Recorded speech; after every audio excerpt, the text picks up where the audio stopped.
Très bien, donc allons à 1 Jean chapitre 5, verset 9. 1 Jean chapitre 5, verset 9. La Bible dit, si nous recevons le témoignage des hommes, le témoignage de Dieu est d'un plus grand poids. Or, c'est là le témoignage que Dieu a rendu de son Fils. Celui qui croit au Fils de Dieu a le témoignage de Dieu en lui-même. Celui qui ne croit pas en Dieu le fait menteur, puisqu'il n'a pas cru au témoignage que Dieu a rendu de son Fils. Et voici le témoignage, c'est que Dieu nous a donné la vie éternelle, et cette vie est dans son Fils. Qui a le Fils a la vie. Qui n'a point le Fils de Dieu n'a point la vie. Je vous ai écrit ces choses à vous qui croyez au nom du Fils de Dieu, afin que vous sachiez que vous avez la vie éternelle, et afin que vous croyiez au nom du Fils de Dieu. Ici, nous avons un passage vraiment fortifiant concernant ceux qui ont mis leur foi en Jésus-Christ comme leur Sauveur, et nous pouvons savoir que nous avons la vie éternelle. La vie éternelle n'est pas juste une bonne idée ou quelque chose pour encourager les gens à vivre dans cette vie. Non, une fois que cette vie est finie, notre vie va continuer dans l'éternité grâce au Seigneur Jésus-Christ. Il y a plusieurs choses intéressantes à noter dans ce passage. Celle qui est sans doute la plus importante, c'est le témoignage de Dieu. Ici, ce n'est pas juste les hommes qui disent que Jésus est le Sauveur, mais c'est Dieu qui dit. Dieu a un témoignage et il dit celui qui a son Fils a la vie. Notez aussi, c'est vraiment intéressant la façon qu'il utilise le langage. Il ne fait pas référence à Jésus dans l'humanité de Christ, mais il fait référence à la divinité de Christ.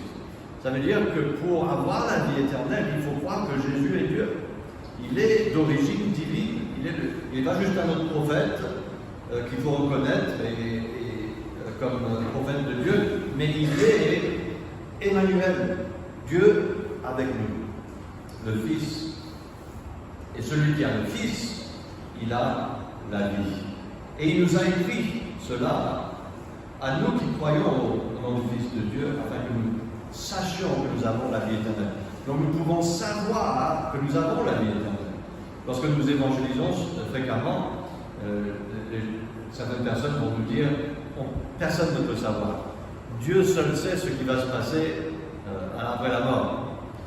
C'est vrai, Dieu seul le sait, mais Dieu nous aime tellement qu'il ne veut pas nous garder dans les ténèbres sur ce sujet-là, mais il nous a donné sa parole, et sa parole nous révèle et dévoile ce qui se fait, ce qui va se faire, comment les choses vont être après cette vie. Et Dieu ne veut pas qu'on vive dans la peur, dans l'ignorance, mais il veut qu'on vive dans l'assurance, dans la foi, et pour bien être établi, pour vivre pour sa gloire. Un chrétien qui doute ne va pas être un chrétien très efficace, mais un chrétien qui est ferme dans la foi, qui sait où il va, lui, il va être efficace entre les mains de Dieu. Nous n'entrons pas dans la vie éternelle à notre mort, nous entrons dans la vie éternelle lorsque nous plaçons notre confiance en Christ comme Sauveur. La vie éternelle n'est pas une promesse future, mais c'est une possession présente. Encore le langage, celui qui a le Fils a la vie, temps présent. La vie éternelle ne commence pas à notre mort. La vie éternelle commence lorsque l'Éternel est venu en nous. On a l'espoir de gloire en nous. Et nous sommes dans la joie par rapport à cela. Remarquez avec moi plusieurs choses qui sont éternelles dans la parole de Dieu. Premièrement, nous avons une vie éternelle. Jean 10, verset 27, « Mes brebis entendent ma voix, Jésus dit, et je les connais, et elles me suivent. Je leur donne la vie éternelle, elles ne périront jamais. Et nul ne les ravira de ma main. Mon Père, qui me les a donnés, est plus grand que tous, et personne ne peut les ravir de la main de mon Père. » Gloire à Dieu, nous avons une vie éternelle en Jésus-Christ. Deutéronome 33, 27, c'est une retraite que le Dieu qui est de tout temps et que d'être sous ses bras éternels. Il a chassé de devant toi l'ennemi et il a dit extermine. Nous avons un Dieu qui est éternel également.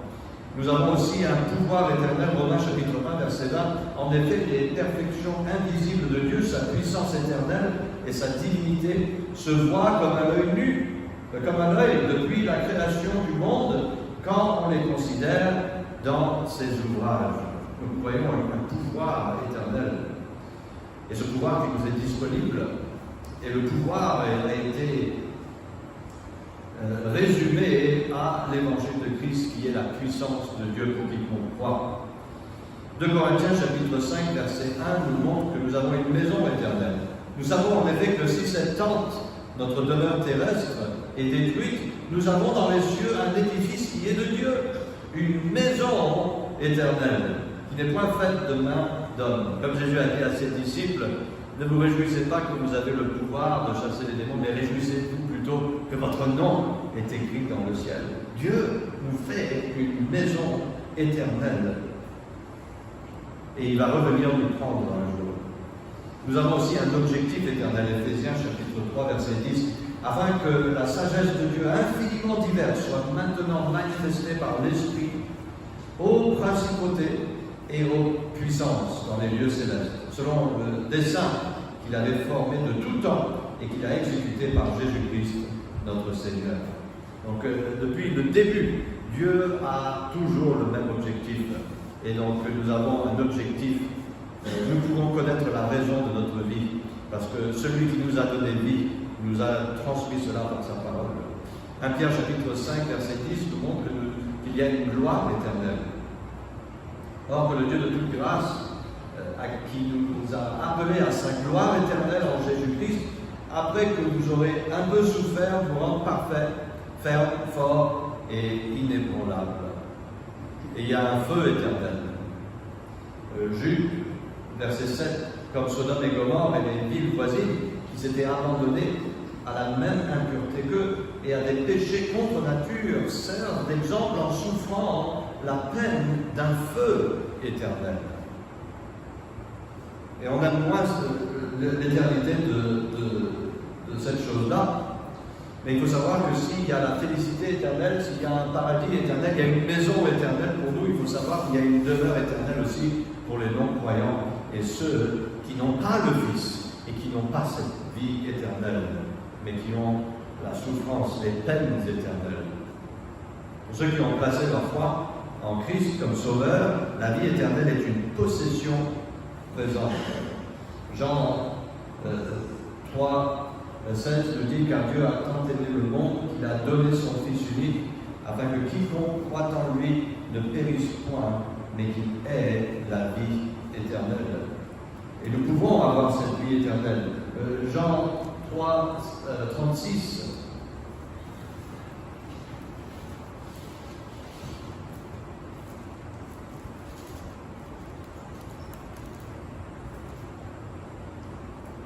Celui qui croit au Fils a la vie éternelle, et celui qui refuse de croire au Fils ne verra point la vie, mais la colère de Dieu demeure sur lui. Jean 5, 24, en vérité, je vous dis que celui qui écoute ma parole et qui croit à celui qui m'a envoyé a la vie éternelle. Et il ne vient point en jugement, mais il est passé de la mort à la vie. Maintenant, certains pensent que cet enseignement est dangereux. Ils disent que ça conduit les croyants à penser qu'ils peuvent vivre dans le péché. Mais la parole de Dieu nous montre que ce n'est pas une doctrine dangereuse de croire à la vie éternelle, mais plutôt c'est une vérité bénie. Et donc regardons à plusieurs points sur la vie éternelle que nous avons en Jésus-Christ. Premièrement, 2 Corinthiens 5, 17 nous dit, si donc quelqu'un est en Christ, il est une nouvelle créature. Les choses vieilles sont passées, voici toutes choses sont devenues nouvelles. Et donc, selon 2 Corinthiens 5, 17, nous sommes de nouvelles créatures. Nous avons désormais le désir de plaire au Seigneur et de vivre correctement parce que Dieu a changé nos vies et nous a fait de nouvelles créatures. Qui a changé nos désirs? C'est Dieu qui les a changés. Lorsqu'il est venu habiter en nous, il nous a donné un nouveau cœur. Nous découvrons que Christ peut nous rendre capables de vivre une vie à sa gloire par son pouvoir éternel. Ce n'est pas dangereux d'enseigner qu'une personne puisse avoir la vie éternelle, car nous sommes de nouvelles créatures. Et donc nous avons ce premier sujet, que nous sommes une nouvelle créature. Donc si, comme certains pensent qu'on peut perdre la vie éternelle, qu'est-ce qui se passe avec cette nouvelle créature que Dieu a faite avec nous? Est-ce qu'elle rechange une ancienne créature? Le pouvoir du diable peut être défait, mais le pouvoir de Dieu ne peut pas être défait. Nous regardons deuxièmement, nous avons une nouvelle motivation. 2 Corinthiens chapitre 5 verset 14 nous dit: car la charité de Christ nous presse, étant persuadés que si un seul est mort pour tous donc sont morts. Voilà, nous sommes motivés, nous ne vivons plus pour nous-mêmes, pour nos plaisirs, mais nous avons un Sauveur qui nous a rachetés de nos péchés et nous vivons pour lui désormais. Nous avons une nouvelle motivation. Lorsque nous considérons ce que le Seigneur Jésus a fait pour nous, nous voulons le servir, l'aimer et vivre pour lui. Nous sommes pressés par son amour de vivre une vie qui lui est agréable. Si quelqu'un dit qu'il a reçu l'amour de Jésus, mais il n'aime pas Jésus au point de vouloir vivre pour lui, et il continue à vivre pour ses propres plaisirs, ça c'est quelqu'un qui n'a pas compris l'amour de Dieu, qui n'a pas reçu l'amour. Parce que quand l'amour de Dieu a été reçu dans cette misérable humain que je suis, c'est obligé de créer une transformation. La parole de Dieu est efficace, elle va faire le changement dans notre vie. Et donc, nous avons une nouvelle motivation. On ne va pas être parfait, on va trébucher, on va tomber, mais le juste tombe 7 fois et il se relève. Et il cherche toujours à faire ce qui est pour la gloire de celui qui l'a enrôlé.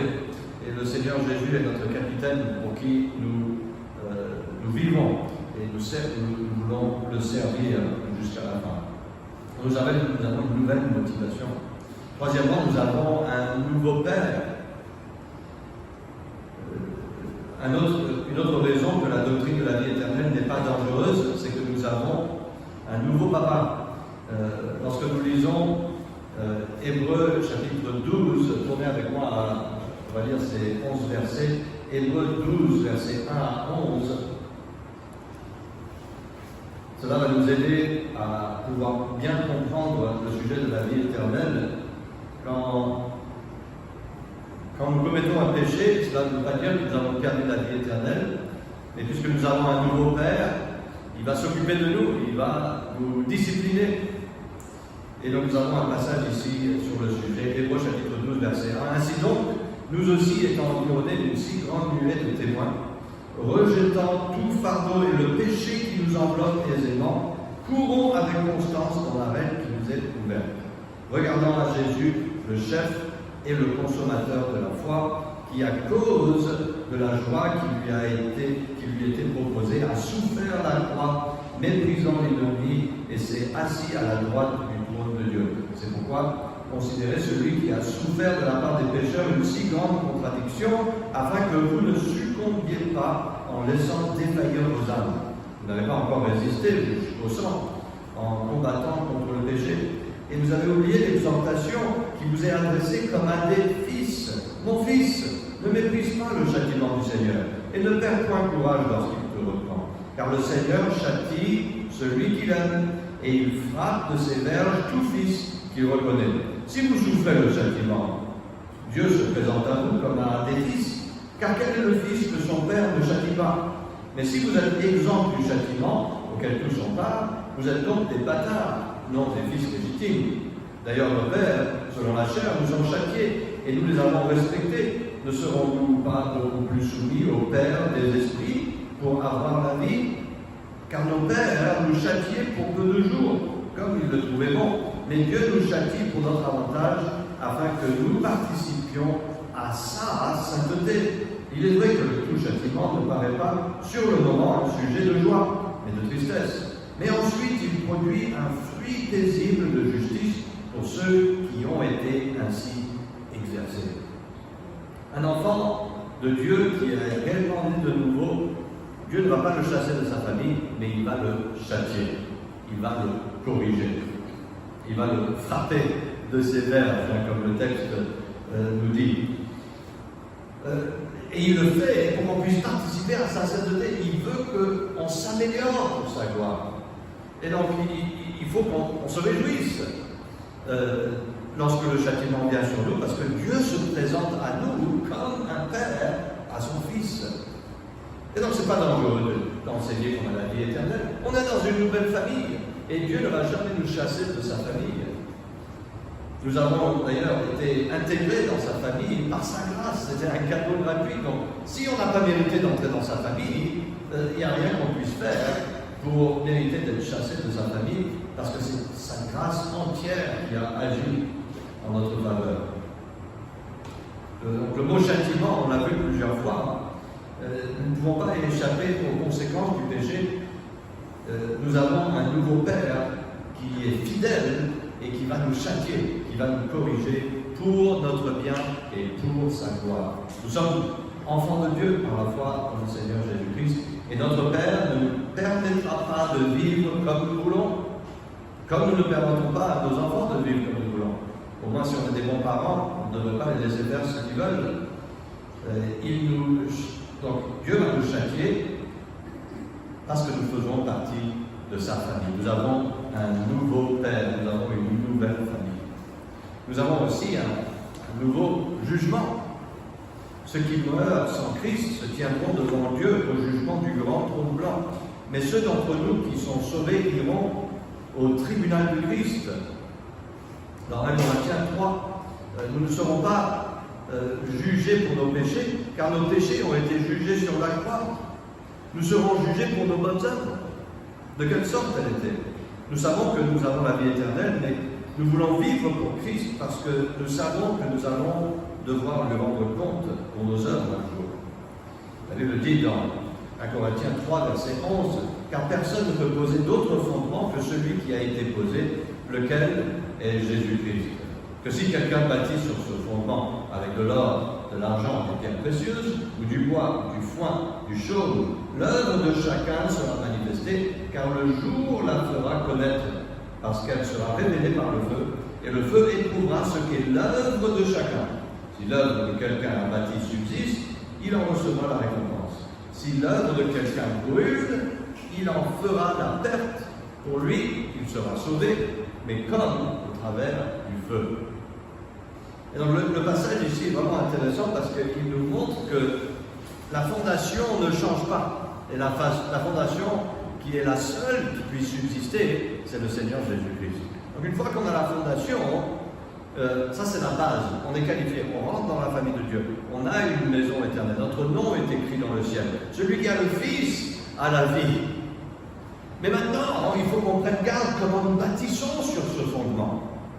Ici, il fait référence à deux catégories de matériaux. Il fait référence aux matériaux précieux comme l'or, l'argent, les pierres précieuses, mais il fait aussi à ceux qui peuvent être consumés facilement par le feu, le bois, le foin, le chaume.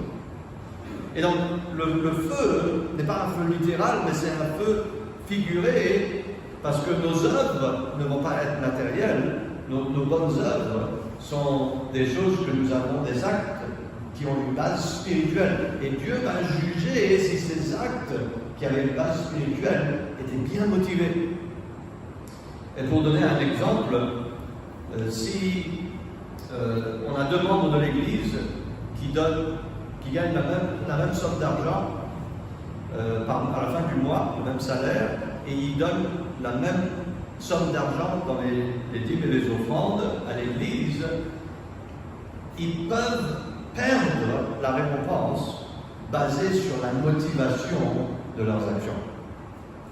Par exemple, si il essaie de montrer l'argent et de défiler son argent pour que tout le monde voit, avant de mettre,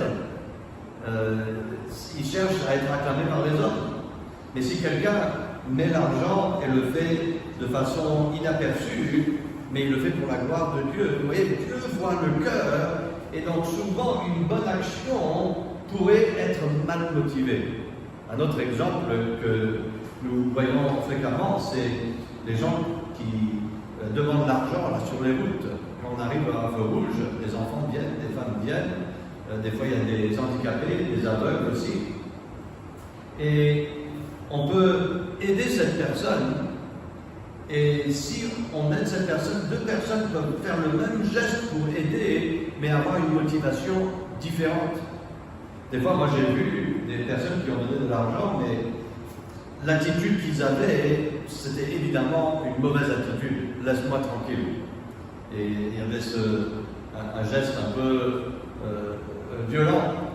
Et donc, ça, ce sont des gens qui font une bonne action, mais la motivation du cœur n'est pas bonne. Et donc, il y a beaucoup de milliardaires, ceux qui sont vraiment riches. Des fois, ils vont faire des grosses contributions à des grosses œuvres, des œuvres charitables, et ils vont faire toute une publication pour dire « Regardez ce que j'ai donné ». S'ils sont vraiment des croyants, ça c'est des œuvres de bois, de chaume, de foin, qui ne sont pas pour la gloire de Dieu, mais qui sont pour la gloire de l'homme. Et s'ils sont vraiment dans la foi en Jésus-Christ, ils seront sauvés, mais ils perdront la récompense qu'ils auraient pu gagner s'ils avaient été bien motivés dans la bonne œuvre. Ils ont fait une bonne œuvre, mais avec une mauvaise motivation. Donc là, on n'est pas en train de parler des mauvaises œuvres, parce que tous ceux qui sont en Christ, toutes leurs mauvaises œuvres ont été cloués à la croix. Tous nos péchés ont été effacés. Il a enlevé nos iniquités, jeté au plus profond de la mer, aussi loin que l'Est et de l'Ouest, c'est ainsi qu'il a enlevé nos péchés. Et donc, ce n'est pas nos mauvaises actions en tant qu'enfants de Dieu qui vont être jugées, mais c'est nos bonnes actions, les œuvres que nous avons posées, mais est-ce qu'on les a posées correctement? Et là, ça va être un Dieu qui voit le cœur, qui va déterminer qui va avoir la récompense et qui va perdre la récompense. Et donc on voit la base. Jésus, ça ne change pas. Une fois qu'on a cette base, c'est bon. Une autre parenthèse intéressante serait de parler, par exemple, des gens qui ne sont pas en Christ, mais des gens qui font du bien autour d'eux. Ce n'est pas juste les chrétiens qui donnent aux pauvres, qui aident et qui, sincèrement, ont pitié pour leurs voisins humains, et ils veulent les aider, et ils sont touchés dans le cœur. Et qu'est-ce qu'il en sera pour ces gens-là? Ils n'ont pas la base, ils n'ont pas le fondement qui est Jésus. Et donc ils construisent une belle maison, et peut-être ils ont des bonnes motivations, et peut-être devant Dieu même ils ont des bonnes motivations, et Dieu pourrait, s'ils mettaient leurs péchés de côté, pourrait voir qu'ils ont des bonnes œuvres. Mais rappelez-vous ce que Ésaïe a dit, que nos bonnes œuvres, Dieu les voit comme des vêtements sales. Et donc même le bien qu'on fait, c'est entièrement empoisonné, gâté, sali par nos péchés. Même si on a peu de péchés. On sait qu'on a tous péché. Il y en a qui sont des gros pécheurs, il y en a qui sont des petits pécheurs. Mais on a tous péché, on mérite tous l'enfer. Et le seul qui peut nous sauver, c'est Jésus. Et donc il y a des hommes, il y a des femmes qui sont de bons êtres humains, mais ils ont refusé le pardon en Jésus-Christ. Ils ont refusé la main de la grâce de Dieu qui s'est tendue vers eux en Jésus-Christ, et c'est la main maintenant du jugement qui va tomber sur eux. Même s'ils n'ont pas fait autant de crimes que d'autres pécheurs. Ils ont une belle maison d'œuvre, mais pas de base. Et on sait qu'avec le temps, toute maison bien construite, si elle n'a pas de fondement, elle ne pourra pas tenir. C'est mieux de bâtir une petite maison en banco sur une fondation qu'une jolie maison avec des briques bien dosées et qui n'a pas de fondation. C'est mieux de vivre dans une maison de banco dans le paradis qu'un R+3 en enfer. Parce qu'en enfer, tout sera détruit. Et donc, il faut qu'on reste fixé sur cela. Okay, je vais faire une bonne œuvre, je vais à l'église, je vais lire la Bible, je vais prier, je vais donner les dîmes et les offrandes, je vais évangéliser. Mais rappelez-vous de le faire pour la bonne raison. La bonne raison. Sinon, ces récompenses que vous bâtissez sur la base de Jésus seront perdues un jour lorsqu'elles passeront par le feu du jugement de Dieu sur nos œuvres. Pour voir quelle était la motivation derrière elle. Donc il y a un nouveau jugement. Dieu merci, on ne sera jamais jugé pour nos péchés. Mais le jugement auquel nous avons affaire, c'est pour nos bonnes œuvres. Et si elles étaient faites avec des matériaux précieux, comme l'or, l'argent, cela nous reviendra en récompense. Et gloire à Dieu pour ce jour-là.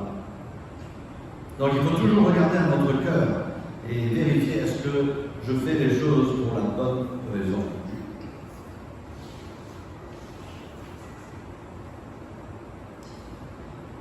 De savoir que nous avons la vie éternelle devrait nous pousser à donner notre vie complètement au Seigneur Jésus-Christ. On ne devrait pas chercher à faire moins pour le Seigneur, mais à faire plus. Comment est-ce que je peux faire plus? Parce qu'il a tellement fait pour moi. Et surtout que les choses que nous faisons pour lui, on va les récupérer dans la vie éternelle. Donc nous avons un nouveau jugement. Et puis finalement, nous avons une nouvelle liberté. Tite chapitre 2, verset 13. En attendant la bienheureuse espérance et la manifestation de la gloire de notre grand Dieu et Sauveur Jésus-Christ, qui s'est donné lui-même pour nous, afin de nous racheter de toute iniquité et de nous purifier et de se former un peuple particulier zélé pour les bonnes œuvres. Donc nous n'avons pas été libérés pour vivre selon nos désirs, nous avons été libérés pour être libérés du péché et vivre pour la justice. Et donc nous avons été rachetés. En réalité, nous devons être esclaves. Mais notre maître, notre nouveau maître, nous aime tellement qu'il ne nous force pas. Il ne va pas être à chaque moment, si on fait une petite erreur, nous sauter dessus avec le fouet. Il nous aime. Il nous aime abondamment. Et donc, nous, on devrait répliquer à lui en l'aimant en retour, en le servant de tout notre cœur. Nous avons une nouvelle liberté. Notre dette de péché a été entièrement payée lorsque Christ est mort sur la croix. Comment pouvons-nous pécher contre un tel amour, une telle liberté? Nos vies ne nous appartiennent pas, nous appartenons à Jésus-Christ. Donc réjouissons-nous avec reconnaissance que nous avons la vie éternelle et vivons pour lui. Nous avons la vie éternelle. J'aimerais partager d'autres références concernant ce sujet. Il y a plusieurs passages dans la Bible qui ont été utilisés pour essayer aller à l'encontre de l'enseignement de la vie éternelle. Donc certaines dénominations chrétiennes enseignent qu'il est possible de perdre la vie éternelle. Et donc j'aimerais ajouter quelques points par rapport à cela. Venez avec moi à Éphésiens chapitre 1, notez Éphésiens chapitre 1, verset 4. La Bible dit selon qu'il nous a élus en lui avant la fondation du monde, afin que nous soyons saints et irrépréhensibles devant lui par la charité. Vous voyez, Dieu connaît tout d'avance. La Bible, un autre passage dit que nous sommes élus selon la préséance de Dieu. Dieu sait qui va le recevoir et qui va le rejeter. Et à ceux qu'il a reçus, il les a élus avant la fondation du monde. Et donc, nous sommes élus, nous sommes choisis de Dieu. Et nous ne sommes pas choisis pour faire ce que nous voulons, nous sommes choisis pour faire ce que Dieu veut et vivre des vies saintes et irrépréhensibles devant lui par la charité. Nous avons aussi Jérémie 31, verset 3, qui nous parle de l'amour éternel de Dieu. De loin l'Éternel m'est apparu et m'a dit, je t'ai aimé d'un amour éternel. C'est pourquoi j'ai prolongé envers toi ma bonté. L'Évangile selon Jean, chapitre 1, versets 12 et 13, nous dit que nous sommes faits enfants de Dieu. Mais à tous ceux qui l'ont reçu, il leur a donné le pouvoir, le droit d'être faits enfants de Dieu, savoir à ceux qui croient en son nom, qui ne sont point nés du sang, ni de la volonté de la chair, ni de la volonté de l'homme, mais de Dieu. Si on a la vie éternelle, ce n'est pas notre volonté, c'est la volonté de Dieu. C'est le choix de Dieu. C'est lui qui est le sauveur, par sa grâce non méritée. Si on pouvait mériter le salut, peut-être on pourrait le perdre aussi, parce qu'on n'a pas continué dans la même direction dont on a commencé. Mais c'est lorsqu'on était pécheurs que Jésus est mort pour nous. Et lorsque nous l'avons reçu, il nous a sauvés. Et donc nous n'avons pas mérité son salut. Nous n'avons pas mérité la vie éternelle, mais c'est la grâce de Dieu. Un autre passage qui nous encourage, c'est que Dieu ne change pas. Hébreux 13:8, Jésus est le même hier et aujourd'hui et pour l'éternité. Jean 6, verset 37, la Bible dit que Jésus ne nous rejettera pas. Tout ce que le Père m'a donné viendra à moi, et je ne mettrai point dehors celui qui vient à moi. Romains 8, 38 et 39. Rien ne peut nous séparer de l'amour de Dieu, car je suis assuré que ni la mort, ni la vie, ni les anges, ni les principautés, ni les puissances, ni les choses présentes, ni les choses à venir, ni la hauteur, ni la profondeur, ni aucune autre créature ne pourra nous séparer de l'amour de Dieu manifesté en Jésus-Christ, notre Seigneur. Et donc, quand on réalise l'amour de Jésus, comment est-ce qu'on peut dire « Ah, j'ai la vie éternelle, donc je peux faire ce que je veux parce que tout est couvert par mon assurance vie éternelle ». Mais ça, c'est quelqu'un qui n'a pas compris l'amour de Dieu. Dieu nous a pas aimés pour qu'on puisse pécher encore plus contre son amour. Dieu ne nous donne pas sa grâce pour qu'on puisse le tester, le provoquer encore plus. Jésus a dit tu ne tenteras point l'Éternel ton Dieu. Et donc, on devrait être poussé, être motivé par amour pour lui. Éphésiens chapitre 4, verset 30, nous enseigne que l'Esprit reste avec le croyant jusqu'au jour de la rédemption. Et ne contristez point le Saint-Esprit de Dieu, par lequel vous avez été scellés pour le jour de la rédemption. Si je suis sauvé, j'ai la vie éternelle, l'Esprit de Dieu vient habiter en moi pour l'éternité, qu'est-ce qui se passe si je perds mon salut? Où est-ce que l'Esprit va aller? Parce que Dieu a fait une erreur dans sa parole. Mais Dieu ne fait pas d'erreur.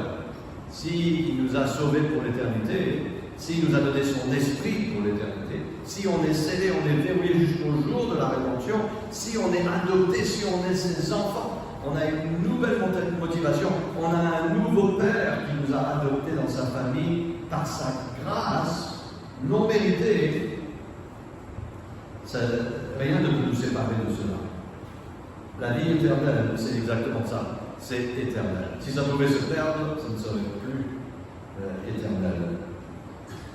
Il y a quelques versets que j'aimerais qu'on lise ensemble qui ont été mal interprétés d'une façon à enseigner que la vie éternelle peut se perdre. Si vous rencontrez des chrétiens qui enseignent la perte du salut, vous allez voir que la majorité de leurs références font référence à l'Ancien Testament, pas au Nouveau Testament.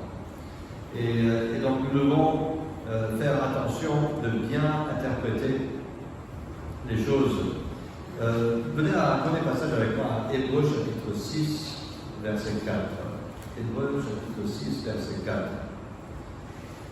La Bible dit car ceux qui ont été une fois illuminés, qui ont goûté le don céleste, qui sont devenus participants du Saint-Esprit et qui ont goûté la bonne parole de Dieu et les puissances du siècle à venir et qui sont tombés, il est impossible de les renouveler encore pour la repentance, puisqu'ils crucifient pour eux-mêmes le Fils de Dieu et l'exposent à l'ignominie.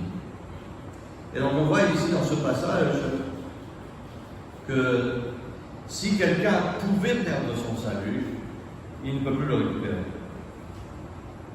Parce que si Jésus a versé son sang pour tous vos péchés, même les péchés qui n'ont pas été encore commis, tous nos péchés étaient futurs quand Jésus est mort pour nos péchés. Et si Jésus est mort pour tous ces péchés, et on annule, on perd la vie éternelle que Jésus nous a donnée, son sacrifice est rendu inutile, c'est qui d'autre qu'on va sacrifier? Qui se propose? Et il y a une condition très importante à respecter. Vous n'avez pas le droit d'avoir de péché. Parce que si vous avez des péchés, vous ne pouvez pas payer pour les autres, il faut que vous mourrez pour vos péchés. Donc il y a un seul sauveur qui a fait un seul sacrifice pour tous les péchés. Une fois qu'on reçoit Jésus et son pardon, c'est pour tous les péchés. Il n'y a pas un autre sacrifice à faire. Ça, c'était une des erreurs dans l'Empire romain au début.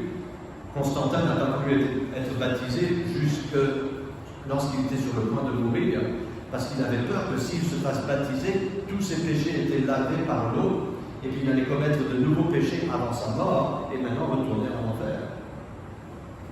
Grosse erreur d'interprétation de la parole de Dieu. Deux erreurs. Première erreur, le baptême efface les péchés. Deuxième erreur, la vie éternelle pourrait se perdre. Deux grosses erreurs lorsqu'on place la parole de Dieu dans son contexte correct. On voit que Dieu nous donne la vie éternelle. Donc il n'y a pas un autre sacrifice qu'on va ajouter. Si quelqu'un peut perdre son salut, il pourra le récupérer. Ou s'il a perdu, peut-être que ce n'était pas le salut de Dieu, c'était un salut des hommes, une fausse assurance, mais ce n'était pas le salut de Dieu, parce que ce que Dieu fait, il ne le défait pas. Hébreux chapitre 10, un autre passage est utilisé, verset 26, car si nous péchons volontairement, après avoir reçu la connaissance de la vérité, il ne reste plus de sacrifice pour les péchés, mais une terrible attente du jugement et un feu ardent qui doit dévorer les adversaires. Donc ici, il y en a qui vont dire que il y a eu la foi, mais c'est pas sûr, c'est pas sûr dans ce passage. Si quelqu'un pêche volontairement, c'est quoi le péché volontaire?